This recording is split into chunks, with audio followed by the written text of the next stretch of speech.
Labdien, kolēģi, sadarbības partneri. Šodien mums ir īstenībā svinīga diena, kuras laikā kurai gatavojoties, man bija iespēja vēlreiz pārdomāt un pārlūkot visas tās aktivitātes, kuras tikai kopā mēs esam paveikuši. Un šīs 15 minūšu limits absolūti nav noteikti pietiekams, lai uzskaitītu visas tās labās lietas, ko mēs esam iesākuši kopā darīt, lai aplūkotu šo virzienu, kurā mēs esam iesākuši doties, jo man ir grūti runāt par to, kas mums vēl ir jāmācās ar tādu pabeigtības sajūtu, jo tas ir pastāvīgs process. Mums šajā gadījumā ir ļoti daudz labu iesākumu, par kuriem tad mēs arī parunāsim mazliet tālāk. Kā mēs zinām, tad korekcijas dienestu darbiniekam ir ļoti dažādas lomas ikdienām.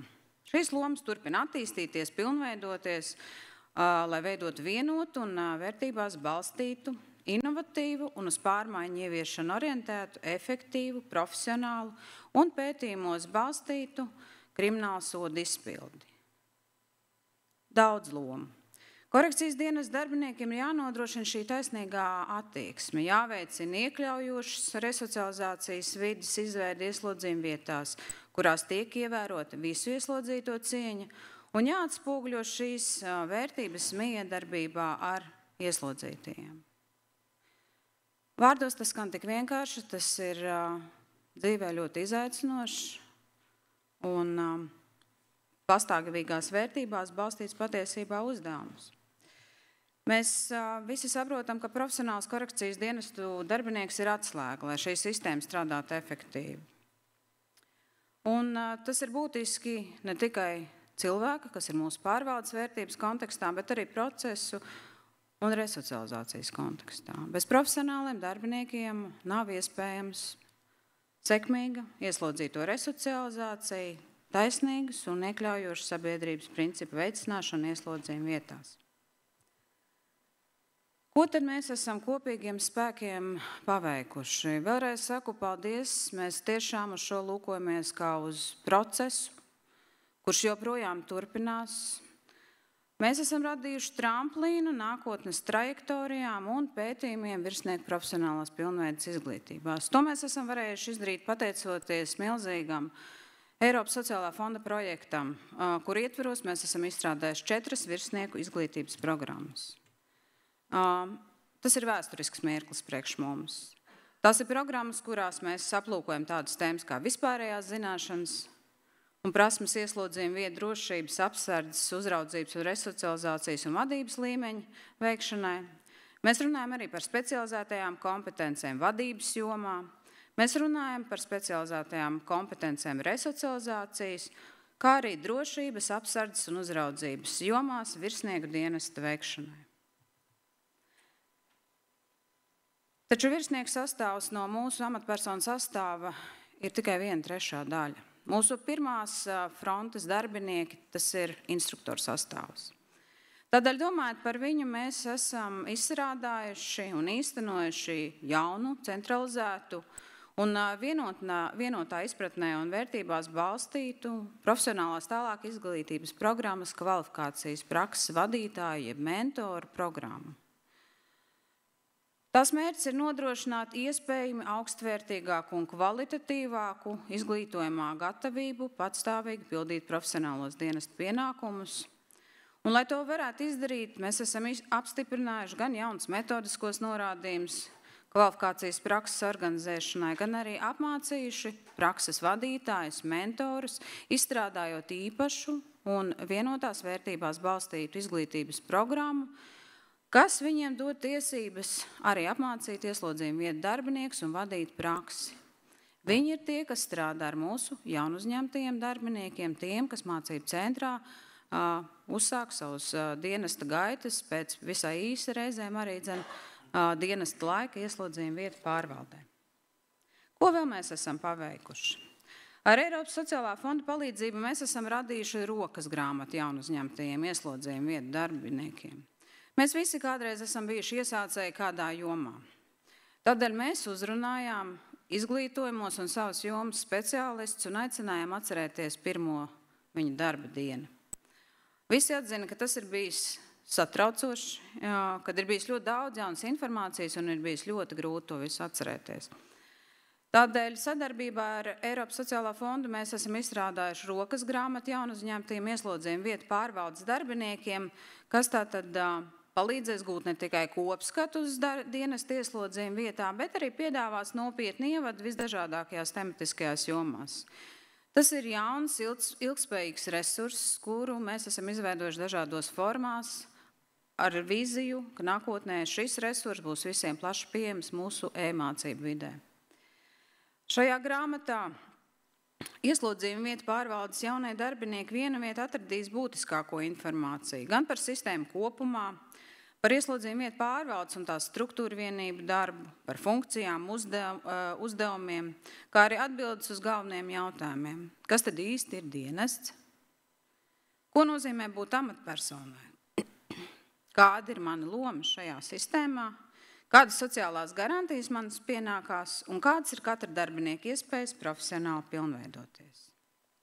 Mēs esam radījuši arī atbalsta instrumentu profesionāls un pozitīvas attieksmes veicināšanā, izveidojot un ar Eiropas sociālā fonda atbalstu īstenojot apmācību programmas treneriem. Mēs esam izveidojuši iekšējo treneru tīklu, kurš noteikti nākotnē paplašināsies, lai būtu tuvāk katram nodarbinātajam un lai būtu šī iespēja visiem veicināt gan profesionāls, gan pozitīvas attieksmes veidošanos, gan arī šo te jauno zināšanu apgūvu.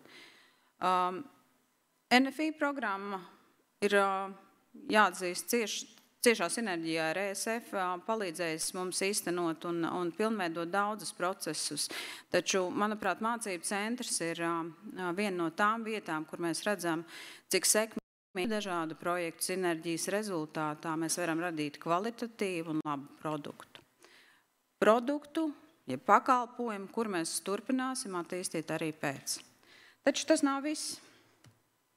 Mēs kopīgiem spēkiem esam piedalījušies visaptverošās profesionālās pilnveidas pasākumos, un tas ir bijis visa līmeņa darbiniekiem. Mēs, pateicoties Eiropas sociālā fondā finansējumam, esam attīstījuši arī starpinstitūciju sadarbību gan mācību spēku piesaistē, gan e-mācību programmu izstrādē. Mēs esam piedalījušies ar pedagogu profesionālās pilnveidas pasākumos, kā arī brīvprātīgu apmācību programmās. Mans personīgais mazais bērns, kuras es ilgi loloju savā prātā un sirdī, tā ir e-mācību vide Moodle, kas ļautu mums piekļūt arī tālākos Latvijas novados esošiem darbiniekiem, kas ļautu padarīt šo te mācību procesu elastīgāku, atvērtāku, pieejamāku katram darbiniekam un neierobežojoties tikai Rīgu vai Rīgas reģionu. Mums ir būtisks katrs cilvēks, neatkarīgi no viņa atrašanās vietas. Kādas pārmaiņas tas ir nesis? Šis ir starpperiods. Mēs redzam, ka mēs veicam institucionālu zināšanu nodošanu, nodrošinot nepārtrauktību un konsekvenci.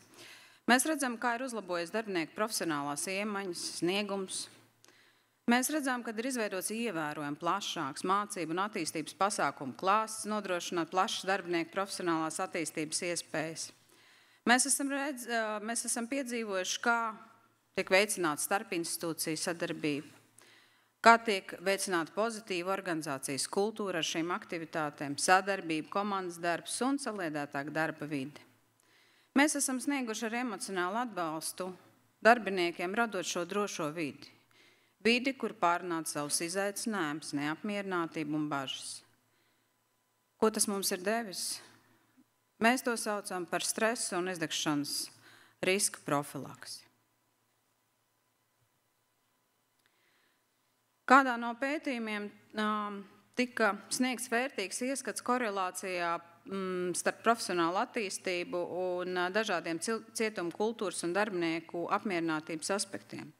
Tas ir Criminal Correction Justice veikts pētījums, un šīs te galvenās atziņas mums vēlreiz atgādina, ka tie darbinieki, kuri pozitīvi novērtē apmācību, viņi izrāda pozitīvu attieksmi arī pret citiem saviem darba aspektiem. Tas norāda uz ciešu korelāciju starp korekcijas dienas darbinieku profesionālu apmācību, motivāciju un vispārēju apmierinātību darbu.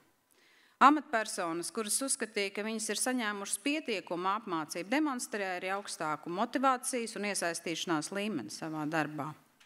Tādējādi uzlabojot gan korekcijas dienestu kultūru, gan sasniedzot labākus korekcijas rezultātus. Taču, kas ir būtiski šajā pētījumā, tieši vadītāji tika identificēti kā galvenie veicinātāji savā padotībā esošo nodarbināto profesionālās izaugsmes un pilnveidas veicināšanā, sniedzot atbalstu un motivāciju piedalīties. Vadītāji, līderi, tā ir mūsu nākotne. Bet līderu trūkums ir viens no lielajiem šķēršļiem izaugsmei organizācijās visā pasaulē, ne tikai mums. Patiesībā tas ir izaicinājums numur 1, ar ko saskaras organizācijas daudzās pasaules valstīs. 86% organizāciju to vērtē kā steidzamu vai svarīgu pasākumu. Šī problēma ir īpaši svarīga arī korekcijas dienas darbā, jo gados vecāki vadītāji arvien biežāk dodas izdienas pensijās un jaunajiem pārstāvjiem ir jāuzņemas vadošās lomas. Saskaņā ar Forbes datiem līdz 2025. gadam milēnium cilvēki veidos 75% no darba spēka. Tieši milēnium jaunieši vairs nav rītdienas līderi. Viņi šodien jau kļūst par šodienas līderiem.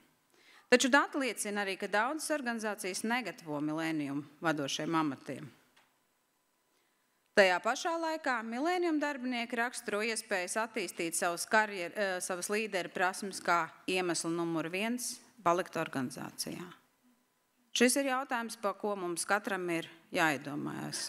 Man ļoti patīk šis citāts, kad patiesi līderi nerada sekotājs. Viņi rada jaunus līderus. Tas ir mūsu nākotnes izaicinājums, lūkojoties uz jauniem darbiniekiem. Uz kurien mēs dodamies? Pateicoties Eiropas sociālajiem fondam, mums ir ielikti ļoti pamatīgi, es teiktu, bruģakmeņi, ceļiem patiesībā, kas ved daudz un dažādos virzienos. Mums ir ļoti daudz izaicinošu uzdevumu. Mēģināju viņus apkopot tādos galvenajos blokos, un tas pirmais, ko man vienmēr un noteikti gribētos teikt, tas ir individualizētas mācības. Individualizētu mācību īstenošana, kas atbilst nodarbināto vajadzībām. Manā izpratnē tā ir efektīva mācīšanās, kurā mēs darbiniekam mācām un palīdzam pilnveidot tās prasmes, kas tieši viņam ir nepieciešams konkrētajā brīdī. Tā ir arī sabalansēta un nākotnes vajadzībām atbilstoša prasmju apguve. Tas ir gan specifiskas zināšanas un prasmes, gan arī sadarbības starp izglītības sektoru un nozari. Tā ir funkcionāla mācību centra transformācija par mācīšanās organizāciju, kas piedāvās arī nākotnē daudzveidīgas mācīšanās iespējas, vides un pieejas. Tā noteikti būs pilnveidot izglītības sistēmu, kurā līdzdarbosies interesētās puses, lai īstenot kopīgos stratēģiskos mērķus gan īstermiņā, gan vidējā termiņā. Un to mēs darīsim sadarbojoties ar mūsu pētnieku bloku, lai varētu īstenot pētījumos konstatētās nākotnes vajadzības. Tas noteikti būs arī kopdarbības modeļu veidošana ar citām iestādēm, jo šīs starpinstitūciju, tā skaitā arī pedagoģiskā personāla iesaiste un dalīšanās ar šiem resursiem ir patiesībā mūsu nākotnes neatņemama sastāvdaļa, jo jāatzīst, ka šis resurss ir vienreizējs un unikāls iespējams katrā no iestādēm, un tikai savienojot kopā šos resursus, mēs varam dabūt maksimāli labāko, kvalitatīvāko pedagogu konkrētajā jomā, kas mums spēj. Tā ir arī ilgspējīga un elastīga izglītības programma piedāvājuma attīstīšana. Tās ir modulāras mācības, īsas, konkrētas, noteiktām vajadzībām atbilstošas. Tā noteikti ir mūža izglītības kultūras veicināšana pārvaldes nodarbināto vidū.